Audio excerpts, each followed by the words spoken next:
La parole est à Monsieur Paco. Merci.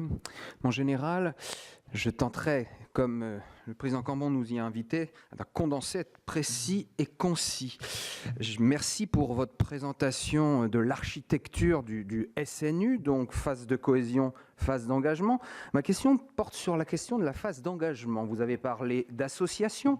Est-ce que c'est vous qui choisirez ces... Enfin, vous, l'État qui choisirait ces associations? Ces associations pourront-elles décider d'adhérer au dispositif? Et en ce qui concerne la problématique de l'engagement des jeunes, j'ai entendu que vous êtes allé dans l'Oise, vous êtes allé à Compiègne, je suppose que vous êtes allé voir l'EPID sur le plateau de Margny.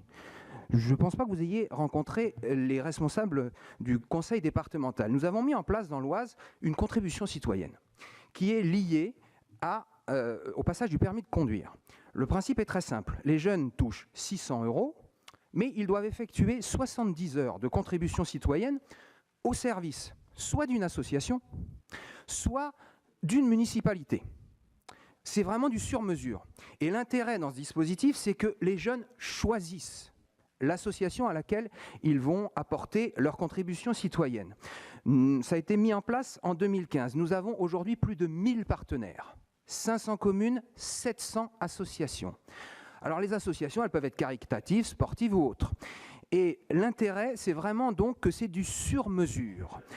Et alors, j'ai cru comprendre, quand vous avez cité les types d'associations, vous avez parlé plus ou moins d'associations caritatives, de services à la personne, etc. Vous savez, dans un club de foot, quand un jeune fait sa contribution citoyenne, qu'il est aide-éducateur pendant 70 heures, c'est tout aussi noble que de faire 70 heures au service d'Emmaüs. Dans l'Oise, on en est à 5000 jeunes qui ont effectué même on en est aujourd'hui à 6500 qui ont effectué leur contribution citoyenne. L'association qui a pris le plus de jeunes, c'est Emmaüs. Elle en est à près de 450. Mais on a une trentaine de clubs de foot qui ont pris des jeunes qui étaient issus de leur propre association et qui sont aujourd'hui aides-éducateurs et qui poursuivent leur mission. Le coût pour un département comme l'Oise, c'est 1,2 million d'euros par an. 600 €, il y a 2000 jeunes par an, sur une classe d'âge qui est de 8000. C'est totalement facultatif. Totalement facultatif, et ça fonctionne très bien. Donc, je ne sais pas si vous êtes allé voir le conseil départemental de l'Oise, mais en tant que VP, c'est moi qui ai mis en place le dispositif. Je pense que vous pourriez lier ça, parce que vous avez parlé Monsieur Paco, je vais vous demander de synthétiser, Oui, parce oui. qu'il y a beaucoup de collègues qui ont demandé la parole des deux commissions, donc il faut vraiment synthétiser les questions. Je finis. Vous avez simplement parlé des accidents domestiques. La problématique du service lié au permis de conduire, il m'a semblé en plus que le président de la République voulait réformer le permis de conduire, le rendre moins cher. Il y a une piste à creuser là. Voilà, c'est tout.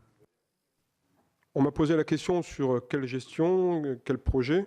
Je suis confus, je suis un peu en retard. Vous savez qu'il y a un secrétaire d'État qui a été nommé auprès de M. Gabriel Attal, qui a été nommé auprès de M. Blanquer.